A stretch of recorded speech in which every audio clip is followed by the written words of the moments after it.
Zee 24 तास एक पाऊल पुढे। विनीत, अत्यंत धक्कादायक अशी बातमी आहे, काय अपडेट्स आहेत सध्या या संदर्भात?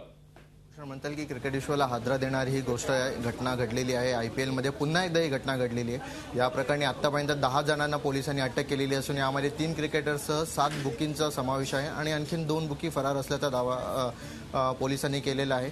असं म्हणतात की या जी माहिती आतापर्यंत हाती आली आहे त्या माहितीनुसार आतापर्यंत असं कळतंय की या स्पॉट फिक्सिंग प्रकरणाचे तार दुबईपर्यंत पसरलेले आहेत। गेल्या सीझनमध्ये स्पॉट फिक्सिंगचा फटका IPLला बसला होता।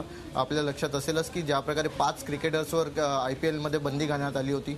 TP सुरेंद्र जो गेल्या वर्षी हैदराबादकडून खेळला होता, पंजाबचा शलभ श्रीवास्तव, पुण्याचा अभिनव बाली आणि असं आणखीन 2 क्रिकेटर्स होते ज्यांच्यावर बंदी घालण्यात आली होती। TP सुरेंद्रवर तर स्पॉट फिक्सिंग प्रकरणी आजीवन बंदी घालण्यात आली होती। शलभ श्रीवास्तवर 5 वर्षाची बंदी लादण्यात आली।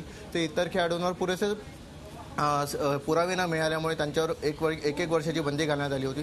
त्यामुळे म्हणता येईल की फिक्सिंग आणि IPL हे काही जुनं समीकरण नाही आहे, याआधी गाजलेलं आहे। त्यामुळे म्हणता येईल की जे आजचं जे प्रकरण घडलेलं आहे याची शंका BCCIला होती, त्यामुळेच त्यांनी सर्व सर्व्हेलन्सवर ठेवलं होतं आणि कुठेतरी हे उघड झाली ही बाब। आणि यामध्ये यश श्रीशांत यासारखा जो इंटरनॅशनल प्लेअर, जो टीम इंडियाचा एक फास्ट बॉलर आहे, तोही या स्पॉट फिक्सिंग प्रकरणी अडकलेला आहे। त्यामुळे निश्चितच ही गंभीर समस्या, अत्यंत गंभीर असं हे प्रकरण आहे। खरं तर आपण बघतोय एस श्रीशांत असेल किंवा जे नवोदित खेळाडू ज्यांना आपण म्हणूया, अंकित चव्हाण असेल, अजित चंडालिया असेल, यासारखे क्रिकेटपटू या फिक्सिंगमध्ये अडकणं, मागच्या वर्षीचं प्रकरण असेल ते सुद्धा नवोदित क्रिकेटपटू होते, अत्यंत धोकादायक आहे भारतीय क्रिकेटच्या दृष्टीनं।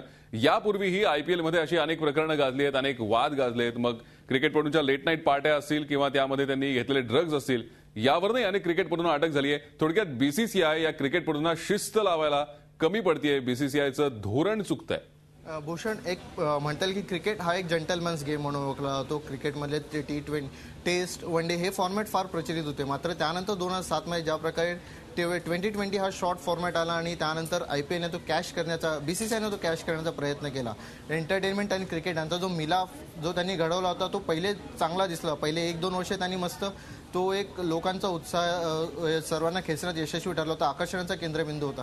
मात्र त्यानंतर येणाऱ्या पार्ट्या, बॉलिवूडचं होणारं कनेक्शन, येणारा पैसा, मिळणारी प्रसिद्धी, अमाप पैसा जो येत होता, त्यामुळे कुठेतरी क्रिकेटर्स बावचल्यासारखे झालेत आणि त्याचाच फटका म्हणता येईल की ज्या प्रकारे आपण म्हणता येईल की स्पॉट फिक्सिंग प्रकरणी आता ज्या प्रकारे सलग 2 वर्ष स्पॉट फिक्सिंगमध्ये क्रिकेटर्स अडकलेले आहेत। याआधी ड्रग सेवन प्रकरणी आपण पाहिलं असेल, राहुल शर्मा पुण्याकडून खेळणार आणि वेन पार्नेल यांनाही गेल्या वर्षी अटक झाली होती ड्रग्सचं सेवन केल्याप्रकरणी। एका पार्टीत गेले होते तेव्हा, त्यामुळे त्यांच्यावरही खटला दाखल आहे। राहुल शर्मा तर या प्रकरणी फरार घोषित करण्यात आलेला असून वेन पार्नेलने मात्र कोर्टामध्ये स्वतःची हजेरी लावली होती।